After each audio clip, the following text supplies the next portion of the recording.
We're joined with Andrew Primrose from the House of Ruth, Maryland. Andrew, thank you so much for joining us here. Thanks for having me. People have just clicked on, if someone is watching right now and they feel that they're in danger of domestic violence, what should they do? The first step. Well, you notice at the bottom of the screen we have the hotline number there, the 24 hours hotline, 7 days a week, 365 days a year. It's staffed by professionals. They can always reach out to House Ruth. We're there to talk through and speak to them. They can also go on our website, hruth.org, and go through and find resources that are available to them, safety planning materials. There's a National Domestic Violence Hotline that they can also reach out to. The most important thing to recognize is there are resources out there for you, and you have help if you need it. And the thing about it is, Andrew, is that the ladies that are watching and they feel threatened, it's not like a plan that they're going to leave right now. But if they have to leave right now, they should get a plan together. Let's go. Sure. So safety planning and intentional safety planning is a big part of the process for people that are in a relationship where there's intimate partner violence. And that's, people that are men and women that are in a situation where they feel their lives in danger, or they feel it's time for them to leave a situation like that. They can turn to us for resources in that safety planning process. Sometimes for people it is an immediate process, and for other people it's a deliberate process that they walk through. I want you to tell everybody how many beds are out there, and you've been. And that's an interesting stat that we were just talking about. How many beds? Sure. So there's 84 beds in our shelter right now, and so we house 84 beds. And then that bed number is a little bit different than rooms because we not only serve victims but also their families. So if a man or woman come to us in a situation where they're a victim of intimate partner violence and we have to provide shelter for them, we would provide shelter for them and their children as well. What's the average stay? It's actually an interesting question because the average stay is really just about a path to stability. So for somebody that might be a much longer stay, as they take longer to find that process, housing, stability. For other people, they might have a family that's down in North Carolina and it might take a couple days for them to come up and help them stabilize into that situation. So really, our shelter is about providing safety and security for those people in that situation until they're in a stable situation. I'm going to ask you a personal question. You've been out there a number of years now working with the House of Ruth, Maryland. As a man, what do you see?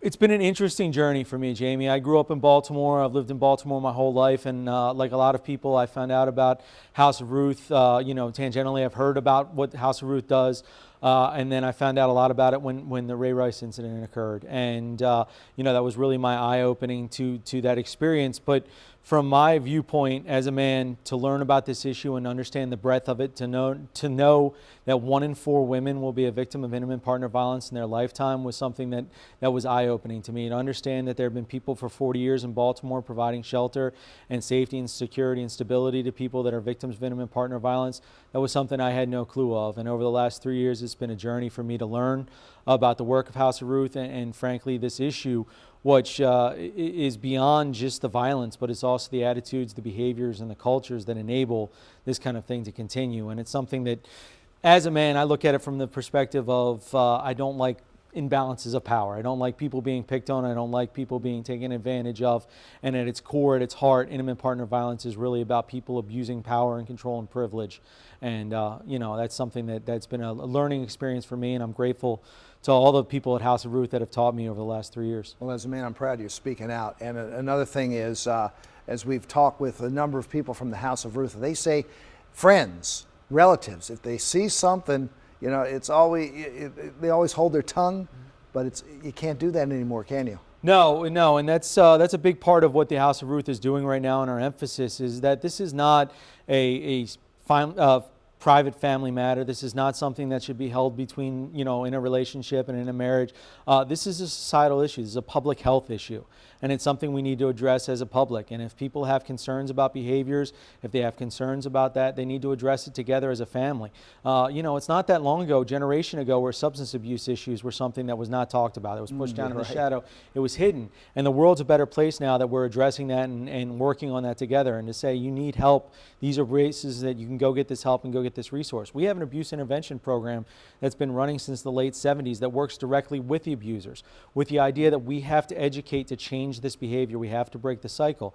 And that attitudes, behaviors, addressing those and being out in the community, and people like you and Channel 2 stepping up to say this is not something we're going to hide in the shadows, but we're going to shine a light on and say, as a community, we don't accept this behavior, we don't accept these attitudes, and we're going to change it.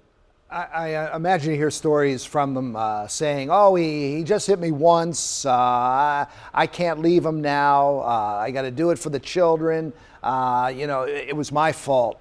Man, does that break your heart when you hear that? Well, I think for our viewpoint, when you talk about breaking our heart, I think from our viewpoint, it's not our job to put ourselves in her shoes. And if the person is a victim of intimate partner violence, what we need to address is when she's ready to leave that relationship, if she makes the determination that she needs to leave that relationship, that we need to be in a place to provide her safety and security. And from our viewpoint, the most important thing is not to say, why does she stay with him, putting a value judgment on that. Our statement is, why does he abuse? Why is that abuse occurring? It's not on her as the victim, and we talk about this, her and him, a lot of times, but there are also men that are victims of intimate partner violence, and oftentimes in same-sex relationships, we see these kind of relationship dynamics. It's about abusing the power and control dynamic in a relationship. And so for us, it's not about why that person stays or what, our value judgment. It's them saying they want the abuse to stop and us addressing it so that the abuse stops. And that's what our focus is on. Well, we're going to use the power of television, the power of communications to fill the house next week. Tell me what you need. When we say fill the house, we're talking everything to help the ladies. Yeah, absolutely. And it's really comes down to a situation where if somebody comes to stay in our shelter, they're staying in this because they've had to leave their housing situation. And oftentimes when they do that, they go with nothing. And so they imagine leaving in the middle of the night, having children or having yourself and going out without a coat, without undergarments, without those very basic items of necessity to come in. And so when they stay in our shelter and they're in this location, they need these items. And every time we have to purchase that item, it's something that's taking away money from another vital resource that we have. So, we've been blessed with Channel 2, and you guys have just stepped up incredibly over the this will be their third year now doing this event, where you provide this forum for us to go to the public and say, we need diapers for the children that come stay in the shelter. We need wipes. We need personal undergarments that are brand new undergarments. We need bedding materials so that when people go to a house and settle and get stable, they have these items to start their lives over again. And it's amazing. We have all the sponsors listed right here at the bottom. What can you say about them all? It's just been unbelievable. Yeah, it's just been unbelievable, the support from the community. Several sponsors have been with us. We're excited. Weiss on board now this year. The first year we're moving from White Marsh to the Towson location. Couldn't be more excited about that. I think it's going to be a great location. It's close to you guys, and love the Towson location. The other one that's not listed here, but that's been with us from the very beginning is Von Paris Moving and Storage. Well, John, yeah, he doesn't want his name up in lights. No, he never does it for the celebrity, but he's always there when you need him. Always there. That family is an incredible Baltimore institution that does a lot of great things, and John will be there with the trucks, and they're not just there when the lights are on too. They'll move that stuff and they'll take it to our warehouse location and help us get it to the clients sorted and delivered. So can't say enough about the support of the entire community from everybody here at ABC. And well, the thing about it is that everybody that shows up with a gift has a story. They've been affected somehow, some way. Yeah, you and I have seen that from the very first year. Remember, we were standing in the parking lot and the lady walked up to us. She had walked over to the store and purchased items, and then she told us how she had been affected by the issue herself and had stayed at House of Ruth. And that's something that sticks with you. I mean, 1 in 4 women will be a victim of intimate partner violence in her lifetime, and 1 in 7 men will be a victim of intimate partner violence in their lifetime. And so when you look at this is a societal issue, and we may not want to talk about it, we may not want to see it, in bright lights, but the reality is it does exist. And when we do events like this, you're kind of amazed and blown away how many people this is affected and how many people want to help, how many people want to do things about it. We're going to be collecting all day next Wednesday, starting on the morning with Good Morning Maryland and continuing through. Rob Santoni is going to be out there. He runs Wise Markets, and we're right by the Target. So you just come out in the Towson Marketplace and just bring diapers again, wipes, clothing, undergarments, and what else?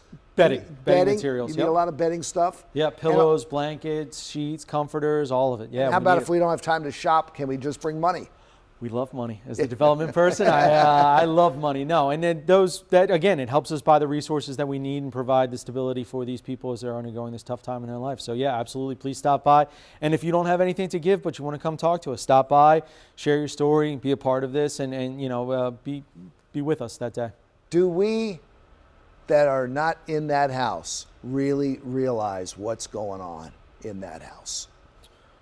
I think that it's not for us to say what's going on in that house other than to say that we don't stand for an imbalance of power. And so when people abuse that power, and for us to make value judgments and to apply to that, it takes on average 6 times for a person in an abusive relationship to leave an abusive relationship. And when you start applying your value judgment, saying, "Oh, she should leave," or "I would leave," or you start doing that, you're perpetuating this cycle of shame. And oftentimes that person is then thinking about it. They're feeling bad because they're feeling this abuser is telling them, "Oh, you're not worth it," and they're breaking them down, because often the violence of physical violence is accompanied by psychological violence in there. And so all these things adding on to each other, we're not helping anybody by saying, "Oh, you should leave," or "I definitely would leave. I'd never let that happen to me." We don't know what's happening in that situation. We don't know what their lives are like, and it's not our place to judge that. What our job is to do as a society, as a culture, is to make sure it's clear in everything that we do that we do not stand for physical violence in an intimate partner relationship, and that we're there to help and make sure that that isn't allowed, and that those people that do experience that, we get them the help that they need so that they're in a situation where they don't have to choose, should my child stay in this house while I'm a victim of intimate partner violence, or am I fearful about where they'll go? Andrew, you said it. You said it. Let me tell you, the people that are in the house, they're at the lowest of lows, right? This is the bottom that they feel. And I know that they watch on that next Wednesday. I know they've watched in the past, seeing strangers that they don't know come up with items for them, and then they feel that somebody does care. Look, anytime you do an event like this, and particularly this one, it's about the community coming together. And when you feel that alone and isolated, and again, another symptom of intimate partner violence and another tool that's used by abusers is to isolate, create this sense of you're not being there. And so to see the community come together in this way, to see a TV station dedicate an entire day to their programming and having their staff out there. I mean, you guys are out there the entire day. Yeah. You're not just there the 10 minutes the cameras are on. You're there the entire day carrying boxes, and your entire team is there. That's a commitment that the community makes to say that this is something that we're not going to put up with any longer, and we're going to help you out. And I think that does have a tremendous impact on this whole community. Thank you, sir. We are going to fill the house with you next week right here on WMAR. Thank you for watching.